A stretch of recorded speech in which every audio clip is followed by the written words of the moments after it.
Salut Vatosokos, j'espère que tout le monde se porte bien. On se retrouve pour un débrief à chaud de Rennes versus PSG et je peux dire qu'on s'en sort très très bien parce que on a été que vraiment percutant vers la fin.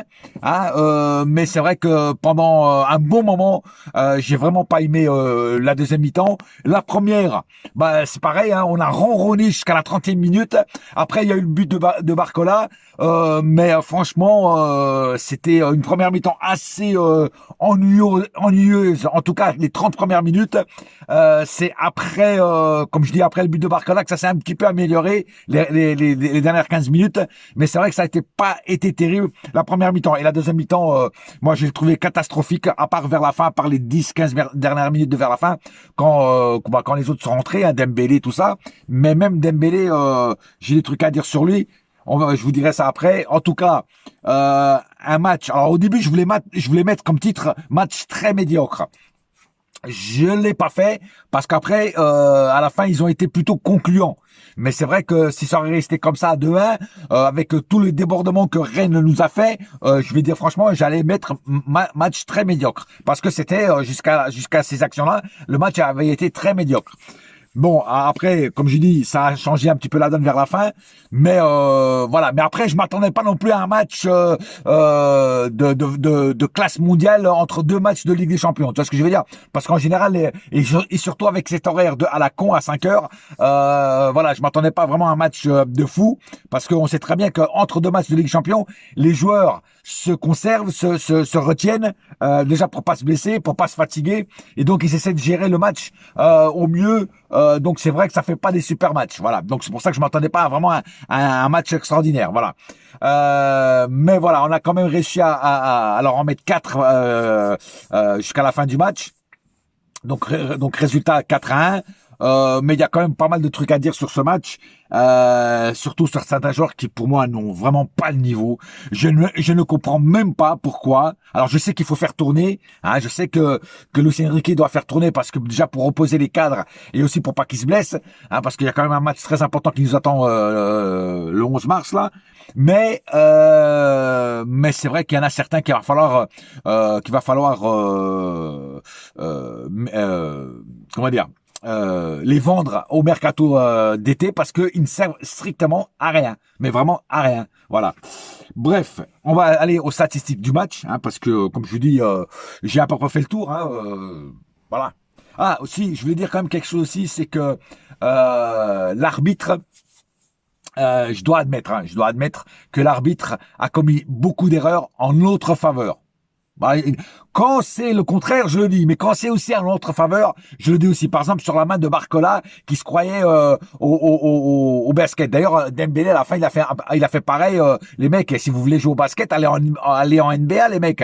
Mais faites pas des trucs comme ça, tu vois, parce que vous allez vous prendre des cartons débiles. Voilà. Donc là, sur Barcola à la main, là, qui est vraiment fait exprès, tout le monde l'a vu, même lui, il a rigolé après. Il a demandé des excuses à l'arbitre, tout ça. L'arbitre a été vraiment très gentil, quoi. Ça aurait été un autre arbitre, il aurait mis carton jaune, parce que c'est vraiment, ça mérite un carton jaune, parce que là, c'est de l'anti-jeu, tout à fait. Donc là, oui, il a été très très gentil, l'arbitre. Après, il lui a remis, il a remis un carton jaune à Barcola plus tard, pour se rattraper un petit peu de cette erreur. Mais s'il aurait fait les deux, ça aurait fait carton rouge, enfin deux jaunes, carton rouge, le match aurait peut-être été plus le même et peut-être que même Rennes nous aurait battu, tu vois. Donc oui, l'arbitrage était en notre faveur, je dois l'admettre. Sur certaines actions, je dois l'admettre. Après alors à un moment Rennes réclamait, je crois, un hors-jeu.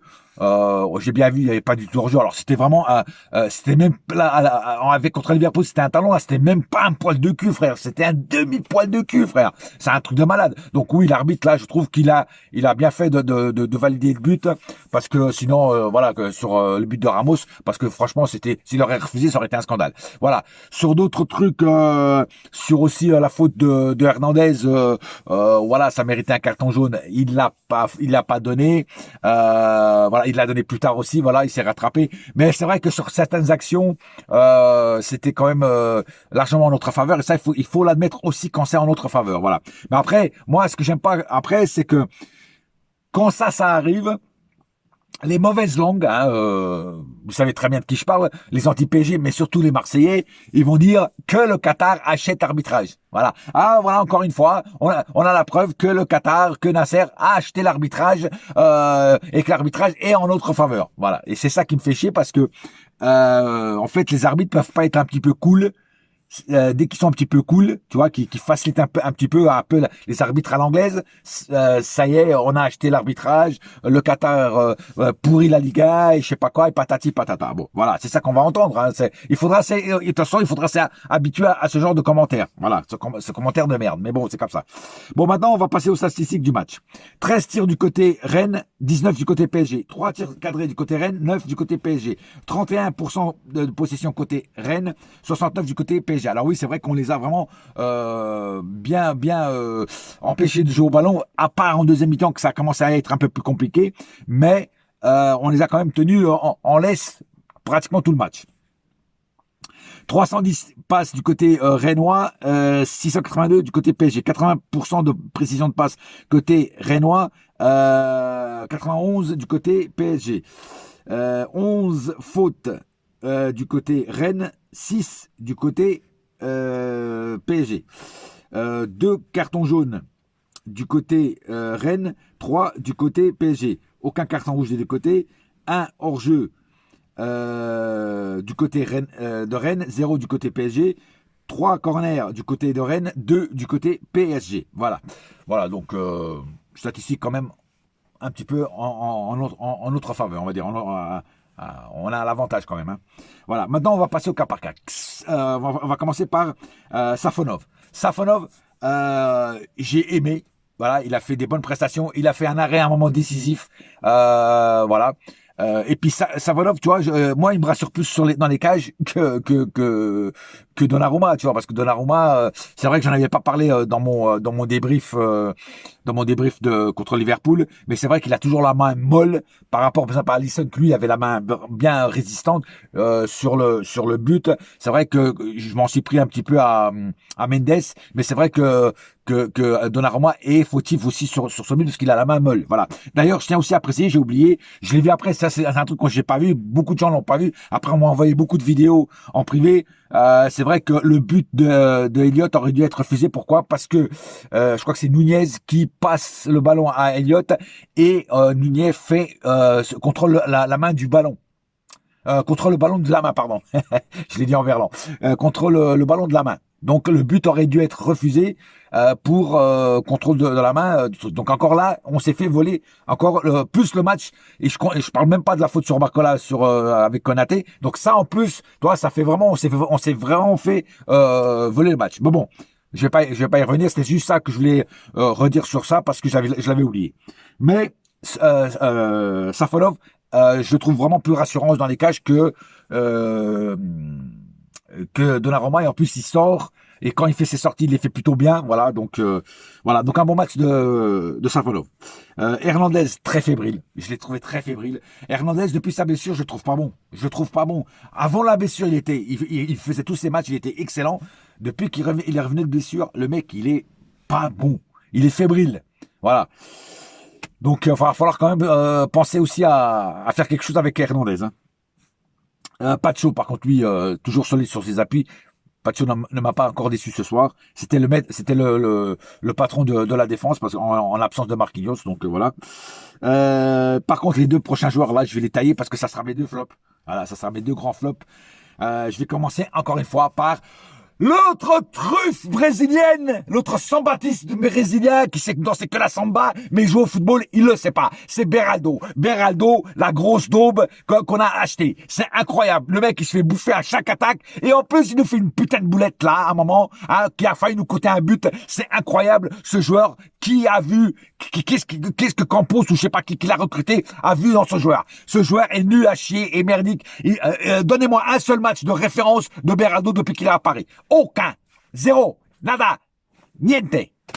Ce mec, c'est une truffe. C'est un chou-fleur, le mec. Hein? C'est plus Beraldo, c'est barre-toi très tôt. C'est ça c'est son nouveau nom. Hein? Barre-toi très tôt. Non, mais sans déconner, mais on peut pas être aussi nul que ça. Putain, c'est incroyable, ça. Ah, j'en peux plus de ce joueur Beraldo, là. Avec sa putain de moustache à la Pablo Escobar, là. Sans déconner, mais c'est, sans déconner, là. Mais qu'est-ce qu'il est mauvais! C'est incroyable d'être aussi mauvais que ça, quoi. Il perd pratiquement tous les duels, il se fait avoir, il est toujours en retard, il est... Oh là là là là, quelle truffe, mais c'est pas possible de voir un joueur comme ça, c'est incroyable. Et ce qui m'énerve, c'est que Luis Enrique, non seulement il y met titulaire, mais il le sort jamais. Il ne le sort jamais. Tu vois des mecs sortir, les autres, Hernandez, tout ça, machin, mais lui, il le sort jamais. À chaque match, il fait le match entier. C'est incroyable. Enfin bref. Zahir Emery. Alors Zahir Emery, je vais être un petit peu plus tolérant pour juste une raison. C'est parce qu'il ne joue pas à son poste. C'est pas son poste. Hein, il n'est pas défenseur droit. Et c'est là que tu vois que le mercato n'a pas été complet. On aurait dû recruter un défenseur droit pour une doublure à Hakimi. Parce que quand Hakimi n'est pas là, c'est une catastrophe. Hein, que ce soit lui ou que ce soit un autre joueur qu'on met à sa place, Hakimi n'a pas de doublure. Et c'est pour ça qu'Hakimi est obligé de faire tous les matchs et que des fois il passe un petit peu à côté de ses matchs parce qu'il doit être fatigué. Parce que c'est vrai, hein, quand tu fais tous les matchs, à un moment ou l'autre, même si t'es un grand joueur, même si physiquement t'es bien, mais à un moment ou l'autre, c'est vrai que quand tu fais tous les matchs, tu commences à être fatigué vers la fin du championnat et vers la fin de la saison. Donc voilà, et c'est ça l'erreur. C'est que t'as pas de mec pour remplacer Hakimi. Voilà. Et Zahir Emery, il fait ce qu'il peut, mais là encore Zahir Emery, sur le but, il est fautif. Alors Beraldo est fautif aussi, mais lui, il a le joueur complètement tout seul. Il n'est pas au marquage, Zahir Emery. Tu vois ce que je veux dire? Et il a fait ça une deuxième fois. Après, ça ne nous a pas coûté un deuxième but, mais à un moment, il était aussi complètement à l'ouest sur un joueur qui laisse complètement tout seul. Donc je veux bien être gentil parce que c'est pas son poste, mais quand même, ça fait 2 grosses erreurs qu'il fait Zahir Emery ce soir. Alors il sera dans mes flops, je suis désolé, même s'il n'est pas à son poste, tu vois, c'est moins craignos que quand même que Beraldo, parce que Beraldo lui il joue à son poste, il est à son poste. Beraldo, c'est un défenseur central. Tu vois ce que je veux dire? Donc oui, lui il est fautif, très fautif même. Mais Zahir Emery, il n'est pas à son poste. Mais là, c'est vrai qu'il a été complètement il a commis 2 grosses erreurs, dont une qui nous a coûté un but. Tu vois ce que je veux dire? Voilà, donc il sera aussi dans mes flops. Alors Lee, pareil, lui c'est fantomatique, Lee.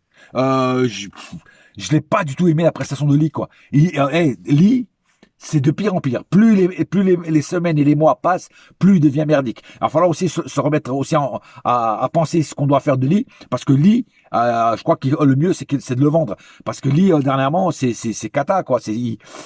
Avant il était quand il arrivait à Paris, il était bon. Tu vois, il mettait de la percussion, de la vitesse, il faisait des actions dangereuses dans la surface de réparation de l'adversaire. Mais là, dernièrement, on le voit pratiquement plus, quoi. On le voit pratiquement plus. C'est incroyable. Voilà. Le petit Maïlou, alors moi, je suis bien gentil avec le petit Maïlou, j'aime bien, tu vois, c'est un titi, mais tu vois, mais le mec, il a pas le niveau, quoi. Maïlou, il fait un bon match sur 3, et encore, je suis gentil. Tu vois. Je suis désolé, hein, Maïlou, il était quand même très moyen ce soir. Hein. Alors moi je vais pas être trop méchant avec lui, mais à un moment ou l'autre aussi, va falloir que lui-même se remette en question et dit merde, c'est pas possible, tu vois. Beaucoup d'erreurs, beaucoup de pertes de ballon. Moi je veux bien être gentil avec lui, mais à un moment ou l'autre, il va falloir aussi ouvrir les yeux sur Maïlou qui n'a pas le niveau pour jouer à Paris. Il a le niveau pour jouer à Rennes, tiens par exemple, pour jouer dans un autre club comme ça, mais pas à Paris, frère, pas à Paris. Non, je suis désolé. Parce qu'il faut à un moment ou à l'autre aussi, il faut arrêter de penser que tous les titis sont bons pour jouer à Paris. Il y a beaucoup de titis qui n'ont pas le niveau pour jouer à Paris. Je suis désolé. Neves, voilà, il a fait son match, mais pas plus, pas moins. Je veux dire, franchement, voilà, il a fait son match, mais il a été beaucoup moins affûté que les autres matchs. Voilà. Après, oui, c'est un match entre 2 matchs de Ligue des Champions, comme je dis. Voilà. Mais c'est pas le grand Neves ce soir. On va dire, il a fait son match, pas plus. Ramos. Alors Ramos, pareil. Pas du tout aimé sa prestation. Alors, il marque le but. Je suis très content pour lui. Placé au bon moment, au bon endroit pour mettre le but. Mais tout le long du match, il a été très mauvais et très fantomatique surtout. Très fantomatique. Voilà, je suis désolé. J'ai pas du tout aimé la prestation. Je vais pas le mettre dans les flops parce qu'il a marqué son but. C'est juste pour ça. Parce que s'il n'aurait pas marqué son but, il aurait été dans les flops aussi. Avec les autres. Tu vois ce que je veux dire? Très déçu de la performance de Ramos. Ce qui lui sauve le match, c'est le but. C'est le but qui marque, c'est tout. Voilà. Désiré Doué, j'ai plutôt aimé son match. Il a pas marqué de rien, mais il a été disponible pour l'équipe, toujours bien placé, toujours voilà, il a pas été personnel, il a été, maman d'ailleurs c'est lui qui passe, je crois le ballon à Ramos qui loupe, c'est un truc qui est bon après le ballon lui arrive très vite sur lui, c'est peut-être pour ça qu'il a pas le temps de réarmer Ramos, mais bon en général Ramos quand il est bien armé il le met. Mais Désiré Doué, non, il a fait des bons trucs, il a fait des bonnes passes. Non, non, j'ai bien aimé la prestation de Doué, même s'il marque pas de but contre son ancien club, mais je l'ai trouvé très bon. Voilà, je l'ai trouvé très bon.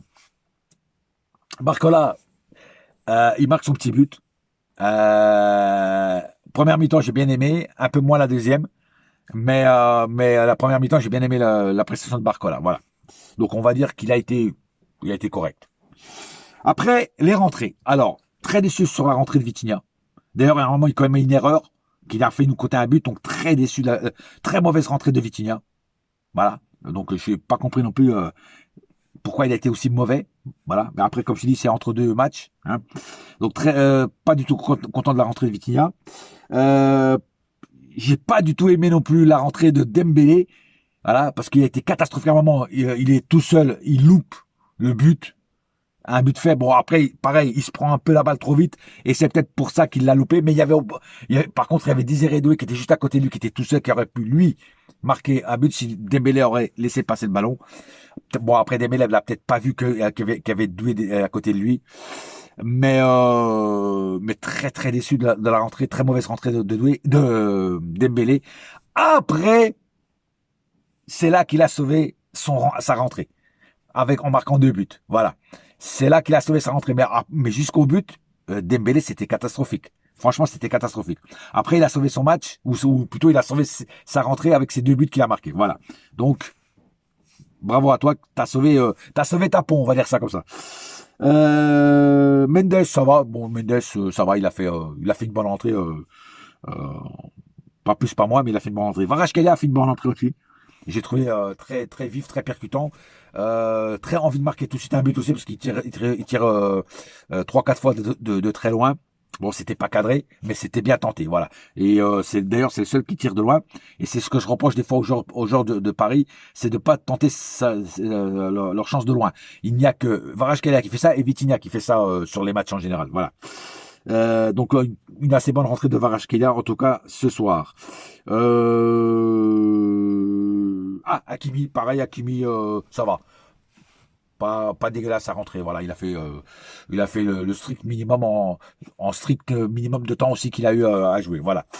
Donc un match remporté vers la fin. J'ai bien dit vers la fin haut la main parce que il y a eu des moments très très chauds où Rennes s'est réveillé, où Rennes nous est rentré dedans. Et là, quand c'était encore à 2-1, et là, je pensais que je me disais même dans ma tête vivement la fin du match parce que je sens qu'on va pas gagner le match, qu'on va faire match nul, voire même perdre le match, voilà. Mais bon, ça c'est pas fait, et tant mieux pour nous, 4-1, le score est scellé, et maintenant on va penser au prochain match qui est contre Liverpool le 11 mars. Et là, ça sera pas du gâteau, ça sera un match beaucoup plus difficile et avec une autre face, un autre visage. Voilà. Allez, pas plus à dire. En attendant, un seul cœur, un seul club, c'est Paris ma gueule. Yes my friend. Et la saga continue. Allez. Bouya!